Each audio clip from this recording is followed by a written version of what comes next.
வணக்கம் நண்பர்களை, நீங்கள் பார்த்து கொண்டு இருப்பது உங்கள் கௌசிகா ரிவ்யூஸ். சரி வாங்க வீடியோக்குள்ள போய் என்ன நடக்க போகுது அப்படின்னு சொல்லிட்டு பாத்தீங்கன்னா, போலீஸ் எதுக்குமே ஒரு பக்கம் அடி பண்ணிடுற மாதிரி தெரியலங்க. அந்த அடிப்பட்டானே அவனே வந்து சொல்லட்டும், அதுக்கப்புறம் நான் ரிலீஸ் பண்றதா இல்லையா நான் யோசிக்கிறேன். அதுக்கு முன்னாடி யார் சொன்னாலும் நான் ரிலீஸ் பண்ண மாட்டேன். என்ன நீங்கெல்லாம் சொன்ன உடனே ரிலீஸ் பண்றதுன்னா உனக்கு நான் கொத்து அடிமையா அப்படி இப்படின்னு சொல்லிட்டு வாய்க்கு வந்த மாதிரி பேசுறாரு. சார் இதெல்லாம் ரொம்பவே தவறு, வாய் வார்த்தையெல்லாம் விடக்கூடாது அப்படின்னு சொல்லிட்டு நம்ம ராஜேஸ்வரி சொல்றாங்க. நீங்க காசை எடுத்து நீட்டுற போது நான் வாய் வார்த்தை விடுறது தப்பு இல்லை. ஏழைங்கன்னா உங்களுக்கு அவ்வளோ இலக்கரமா போயிட்டாங்களா, அப்படியே காசு கொடுத்துட்றலாம், எதுவும் கேஸ் போடாதீங்க. நான் சொல்றீங்க ஃபர்ஸ்ட் அவங்க போய் என்ன ஆனாங்க, எப்படி இருக்காங்க, ஹாஸ்பிட்டலில் சேர்த்தனாங்களா, ஹாஸ்பிட்டலில் என்ன கண்டிஷனில் இருக்காங்க, இதான விசாரிச்சிங்களா? எதுவுமே விசாரிக்காம உங்களோட இதை மட்டும் யோசிக்கணும். நீங்களாவது உயிரோட நல்லா நின்று இருக்கீங்க, ஆனால் அந்த பையனுக்கு என்னாச்சு ஏதாச்சுன்னு எதனா யோசிச்சிங்களா? பின்மண்டியில் அடியா இருக்கு அப்படின்னு சொல்லிட்டு அவங்க சொல்றாங்க. உடனே சார் அவங்க பண்ணது எல்லாமே தப்பு தான் சார், இப்போ அவங்க வந்து சொன்னால் நீங்கள் ரிலீஸ் பண்ணுறீங்களா விஜயா அப்படின்னு சொல்லிட்டு கேட்குறாங்க. அவங்க வந்து சொல்லட்டும், அது செகண்டே நான் ரிலீஸ் பண்ணுவேன் அப்படின்னு சொல்லிட்டு பேசின்னு இருக்காங்க. இப்போ என்ன பண்ண போறாங்க, ஏது பண்ண போறாங்க, ரிலீஸ் பண்ணுவாரா மாட்டாரா அப்படின்றதாங்க எங்க கேள்வியோ போயின்னு இருக்கு. இதுக்கு மத்தியில் இன்னும் என்னென்ன விஷயமெல்லாம் நடக்க போகுது அப்படின்னு சொல்லிட்டு பாத்தீங்கன்னா, நம்ம வெண்பா இருக்காங்கல்ல, அவங்க இருந்துன்னு மல்லியம்மா அப்பா வருவாரா வரமாட்டாரா, டாடா இல்லாம எனக்கு சாப்பாடே இறங்க மாட்டேங்குது, டாடா எங்க தான் இருக்காரு எனக்கு உண்மையா சொல்லுங்க, எல்லாரும் ஆளாளுக்கு ஒரு பக்கம் ஏதோ பேசினு இருக்கீங்க, எனக்கு பயமா இருக்கு அப்படின்னு சொல்லிட்டு சொல்ல, நீ எதுக்கும் கவலைப்படாத வெண்பா, உங்க அப்பா கூடிய விரைவில் வந்துருவாரு நீங்க நைட்டுக்குள்ள அப்படின்னு சொல்லிட்டு சொல்றாங்க. ஹாஸ்பிட்டலுக்கு போறாங்க. அந்த பையன் ஓரளவுக்கு ரெக்கவர் ஆயிட்டு இருக்கான், எந்த ஒரு பிரச்சனையும் இல்லை. மல்லி கண் கூட பாக்குறாங்க, கையெடுத்து கும்பிட்டு எப்பா நடந்தது எல்லாமே தப்பு தான், எங்க மேலதான் தப்பு, உனக்கு தேவையானதை நாங்கள் கரெக்டாக பண்ணி தந்துடுறோம், ப்ளீஸ் வீட்டுக்காரரை மட்டும் வெளியே விட சொல்லு, அவர் ரொம்பவே நல்லவர் அப்படின்னு சொல்லிட்டு சொல்றாங்க.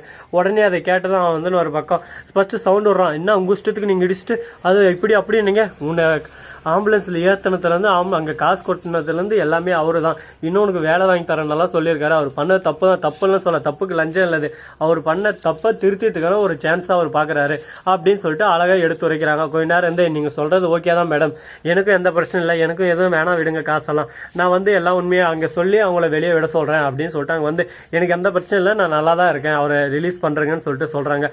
இதை கேட்டதான் ஒரே ஷாக்கிங். பரவாயில்லையே எப்படியோ ஒன்று நம்ம மல்லி கையில் காலில் விழுந்து இது பண்ணிட்டாலே, இதுக்கு தாங்க சொல்றது கெட்டிக்காரங்கன்னு. இந்த மாதிரியெல்லாம் ஒரு பக்கம் ட்விஸ்ட் மேலே ட்விஸ்ட்டாக தந்துன்னு இருக்காங்க. என்ன நடக்க போகுது ஏது நடக்க போகுதுன்னு சொல்லிட்டு தெரியலங்க. அவங்க வந்து எல்லாத்தையுமே சொல்லிடுறாங்க. உடனே ரொம்பவே ஒரு நல்ல விஷயம் தான், இதுக்கு மேலே எந்த ஒரு பிரச்சனையும் இல்லை, இதுக்கு மேலே சுமூகமாக நடந்து முடிஞ்சிடும் அப்படின்னு சொல்லிட்டு தான் ஒரு பக்கம் போயின்னு இருக்காங்க. இதுக்கப்புறம் என்னென்ன நடக்க போகுது ஏது நடக்க போகுது அப்படின்னு சொல்லிட்டு பார்த்தீங்கன்னா, பிரச்சனைகளை தவிக்கிறது தான் ரொம்பவே புத்திசாலித்தனம். அந்த விதத்தில் நீ ரொம்பவே கெட்டிக்காரிமா, அது மட்டும் இல்லாமல் நீ என்ன தர இருக்க அவங்களுக்கு அப்படின்னு சொல்லிட்டு கேட்குறேன்.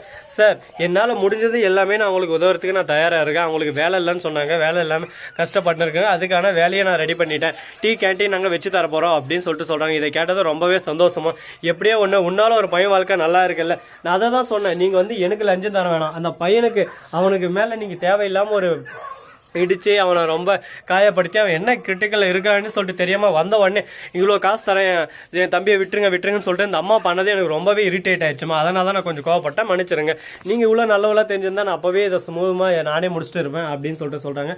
அதெல்லாம் பிரச்சனை இல்லை சார், எப்படியோ ஒன்று நல்லபடியா முடிஞ்சிருச்சுல்ல அப்படின்னு சொல்லிட்டு இவங்களுக்கும் ஒன்றும் ஆகல, அது வெறும் சந்தோஷமான விஷயம் தான். சரி இந்த மாதிரியாலும் ஒரு பக்கம் ட்விஸ்ட் மேல ட்விஸ்டா தந்துன்னு இருக்கும் போது நல்ல விஷயங்கள் நிறையவே நடந்துன்னு இருக்குங்க. இதுல இன்னும் ஆரம்பிக்கலாமா நிறைய விஷயங்கள் அப்படின்னு சொல்லிட்டு பாத்தீங்கன்னா, கண்டிப்பா ஆரம்பிக்கிறதுக்கு நேரம் இருக்கு, அதுக்கான நேர காலம் வந்தா எல்லாமே நம்ம ஸ்டார்ட் பண்ணி ஒரு பக்கம் பக்கா மாசா போலாங்க. சரி இந்த பிரச்சனையால ஒரு பக்கம் ஓய்வுக்கு வந்து அடுத்த செகண்ட் இன்னொரு புது பிரச்சனை வருதுங்க. என்ன பிரச்சனை ஏதுடா அப்படின்னு சொல்லிட்டு பாத்தீங்கன்னா, கரெக்டா நம்ம ராஜேஸ்வரி இருக்கால வீட்டுக்கு போன உடனே இவ தருத்திரம்டா, அந்த தருத்திரம் கூட வரத்தால அந்த மாதிரி ஆச்சு, கரெக்டா பாத்தியா இப்பதான் அவுட்டிங் போலான்னு போனீங்க, அப்படியே ஒரு அக்கா ஆக்சிடென்ட், அக்கா இது என்னோட முட்டாள்தனக்கா, நான் போன பாட்டு போய் இடிச்சேன், இல்ல இவதான் அப்படின்னு சொல்லிட்டு அக்கா சேஞ்ச் அப் தட்ட உடனே நம்ம விஜய் கோவம் வந்துருது. எதுக்கு எடுத்தாலும் சும்மா இவ்வளவே குறை சொல்ற வேலை வச்சுக்காதீங்க, அவன் என்ன பண்ணா அவளுக்கு இதுக்கு எந்த சம்மந்தம் இல்லை, என்னோட அஜாக்கிரத்தினால தான் இதெல்லாம் நடந்தது அப்படின்னு சொல்லிட்டு தெளிவா எக்ஸ்பிளைன் பண்ணிருக்காரு. இதுக்கு மேலேயாவது நம்ம ராஜேஸ்வரி புரிஞ்சுப்பாங்களா புரிஞ்சுக்க மாட்டாங்களா, நல்லபடியா இருப்பாங்களா இருக்க மாட்டாங்களா அப்படின்னு சொல்லிட்டு பாத்தீங்கன்னா, ரஞ்சித் வந்து இன்னும் கொஞ்சம் ஆழமா விஜய் மனசுல போய் உட்காந்துட்டாக்காவ, நம்ம இதை சும்மா விடக்கூடாது, எதனா பண்ண ரஞ்சிதமா இப்படியே ஒட்டமா லாஸ்ட் நம்மளுக்கு கூட்ட அடிச்சு விட்டு நம்மள அந்த வீட்டை விட்டு துரத்தி விட்டுருவாங்க அப்படின்னு சொல்லிட்டு பேசினிருக்காங்க.